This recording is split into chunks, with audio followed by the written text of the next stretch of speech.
Salut les investisseurs, dans cette vidéo, on va mettre à jour notre screener rentier France pour avril 2025. Pensez à vous abonner à la chaîne si ce n'est pas déjà fait. Et on commence avec les paramètres de ce screener. Alors, on va se placer sur la France pour les actions donc françaises qui se négocient en France. On a une sélection de l'industrie. On enlève ce qui est plutôt finance, donc banque, assurance. Tout ce qui est automobile, on va enlever d'ailleurs. On va enlever tout ce qui est biotech également, tout ce qui est pharmaceutique. Ce sont des secteurs que je n'apprécie pas, mais vous pouvez les inclure dans votre recherche si vous le souhaitez.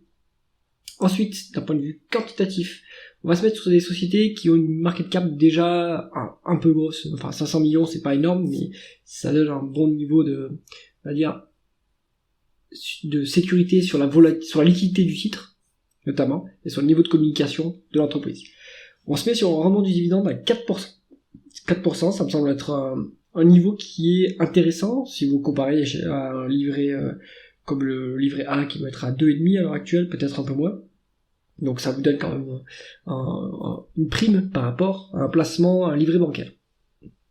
On se met sur un payout ratio de 50%. Et on y va. Alors, première mise en garde, vous avez une sélection de 10 entreprises ici. Il y en a potentiellement d'autres qui sont éligibles. En fait, l'outil que j'utilise, parfois, il met ou il ne met pas à disposition le dividende, le niveau de dividende des entreprises. Bon, là, vous avez déjà un bon terrain de jeu. On va pouvoir l'analyser ensemble. Comme d'habitude, les différentes colonnes que vous avez dans ce tableau, vous avez le symbole de cotation de l'entreprise, le nom de l'entreprise, l'industrie dans laquelle elle opère, la capitalisation boursière, alors elle est en dollars puisqu'on n'a pas en euros ici, la croissance du chiffre d'affaires, mais ici on va pas forcément s'y attarder, il faut uniquement que le chiffre d'affaires soit en croissance, ce qui n'est pas le cas de Quadient ici, donc on va en parler.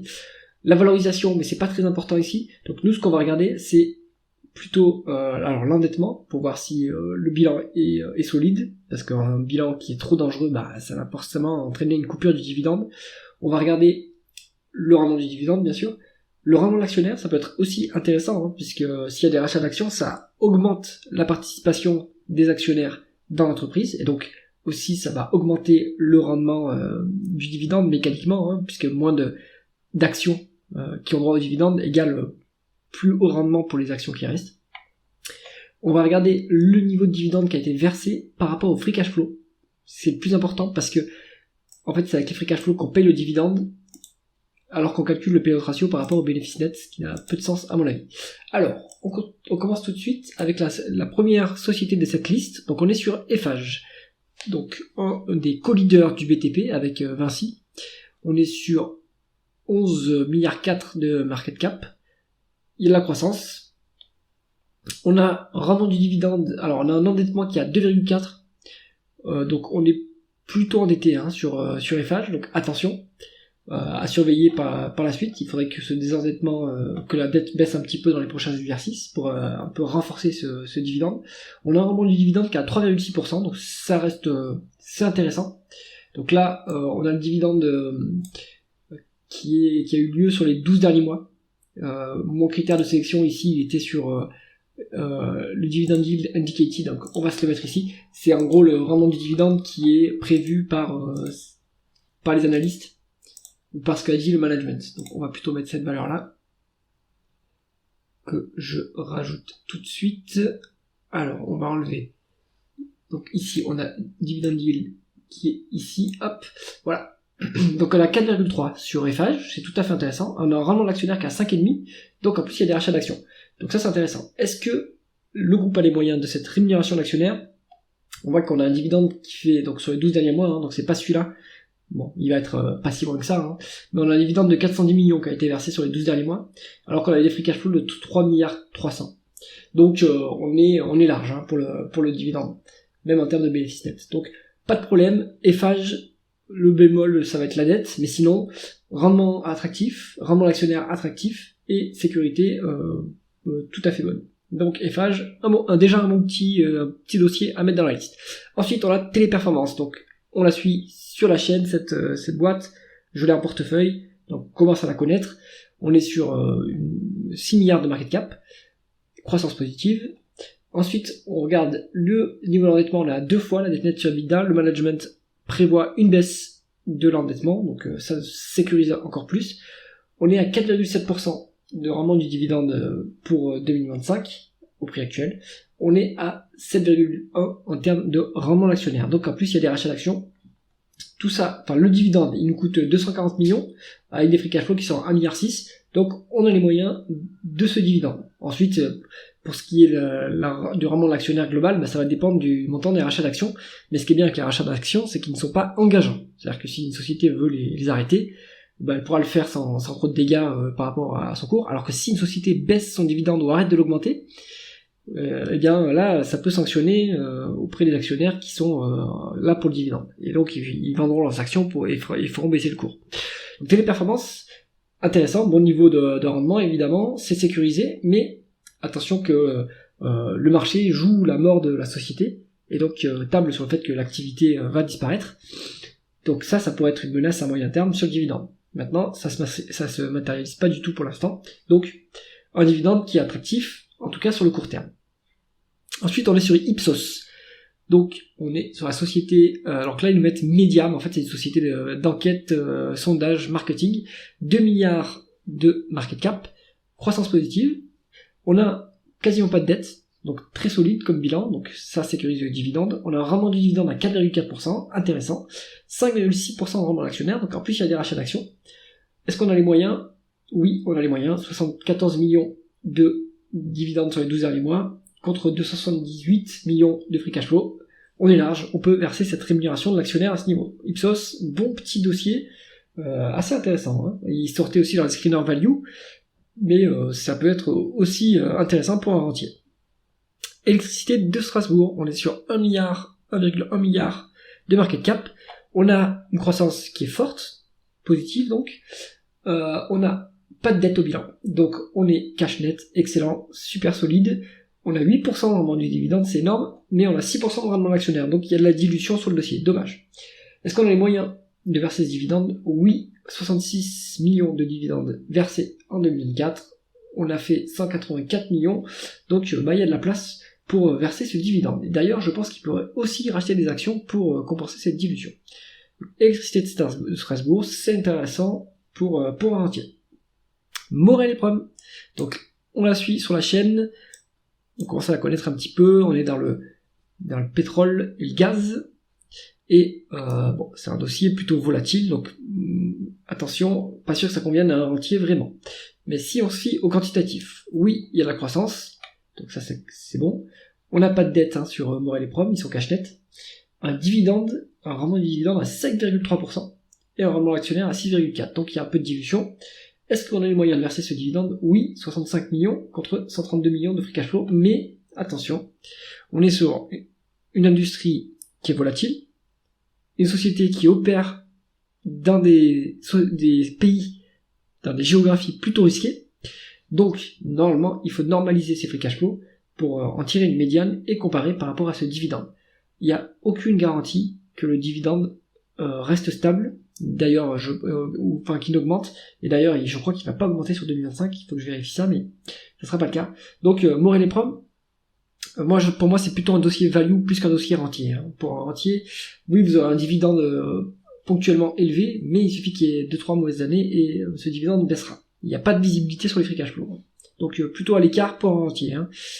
Compagnie des Alpes, donc, gérant de la société de gestion de stations de ski, 885 millions de market cap, croissance positive, on est sur un peu de... Alors la dette qui est ici, il faut la retraiter, on peut pas la prendre telle quelle, puisqu'il doit y avoir des loyers, donc allez vérifier dans les dernières publications de l'entreprise quel est le niveau d'endettement.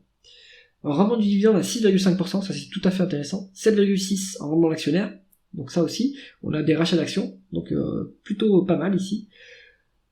Est-ce qu'on a les moyens de verser ce niveau de dividende par rapport au free cash flow? On est quand même un peu limite, hein. On est au-dessus de 50%. Donc, bien sûr, normalement, les free cash flow doivent être équivalents au bénéfice net sur la longue durée. Si c'est pas le cas, c'est-à-dire que la société, n'arrive jamais à vendre en comptant, quoi. Elle monte tout le temps en crédit, elle est jamais payée par ses clients. Donc, on serait soutenable à ce niveau si les free cash flow est au niveau des bénéfices nets. Maintenant, ils sont un peu plus bas. Donc, si c'est structurel, ce niveau bas des free cash flow par rapport au bénéfice net, ce dividende, cette rémunération d'actionnaire n'est pas soutenable à mon avis. Donc à vérifier sur Compagnie des Alpes. Ensuite, Manitou, société cyclique, on fabrique des chariots élévateurs, 761 millions de market cap, croissance positive, en rythme annualisé sur 5 ans, donc ça c'est bon. On est sur 2,2 fois la dette nette sur EBITDA. Donc il y a un peu d'endettement quand même, ça c'est un peu risqué. Ensuite on a 7,1% de rendement du dividende, intéressant, il n'y a quasiment pas de dilution, donc là on est à peu près équivalent en termes de rendement d'actionnaire, c'est pas mal. On a un dividende qui a 54 millions, on a fait 142 millions de free cash flow, donc là c'est pas mal, mais Manitou c'est cyclique, donc pareil.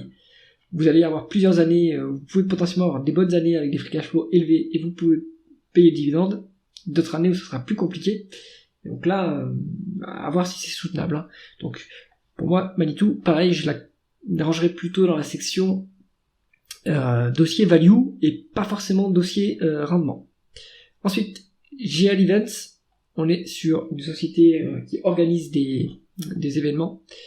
On est sur 650 millions de dollars de market cap, croissance du chiffre d'affaires positive.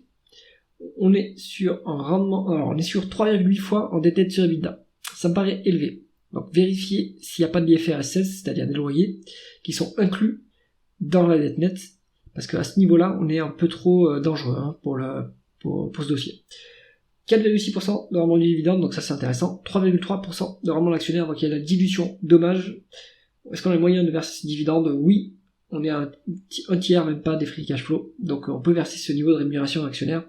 Donc pour moi, 2 bémols, cet endettement, donc peut-être à retraiter, et la dilution qu'il y a sur le dossier, qui du coup fait baisser le rendement actionnaire, ça c'est un peu moins intéressant. Quadient, on est sur l'ancien Neopost, les automates de poste, mais maintenant ils se diversifient vers le logiciel, 621 millions de dollars de market cap, décroissance, donc ça c'est pas bon, sur 5 ans, donc la société est est en retournement, mais pour l'instant on est toujours en décroissance, donc c'est pas incroyable. On a 3,2 fois la dette nette sur EBITDA, ça c'est un peu trop élevé, donc dossier un peu dangereux. 4,4 en rendement de l'actionnaire, 3,7 en rendement, 4,4 en rendement du dividende, 3,7 en rendement de l'actionnaire. Donc il y a la dilution, c'est un peu dommage. Est-ce qu'on a les moyens de verser ce dividende? Oui, on est à un tiers des free cash flow, donc on peut le payer. Donc Quadient, le fait qu'on soit en décroissance et le niveau de dette, je pense que c'est un peu dangereux comme aussi. Ensuite, Burel SA, donc ça c'est la holding cotée qui prend des dirigeants de Plastic Omnium, du fondateur de Plastic Omnium. Donc en fait on n'est pas sur Automobile Components, ici on est plutôt sur une holding. On est à 613 millions de dollars de market cap, croissance positive. Alors qu'est-ce que ça inclut cette croissance? Ça c'est la croissance des participations, il fallait vérifier. Un peu de dette sur la holding, 1,8 fois la dette nette sur EBITDA, donc 1,8 fois l'EBITDA en dette.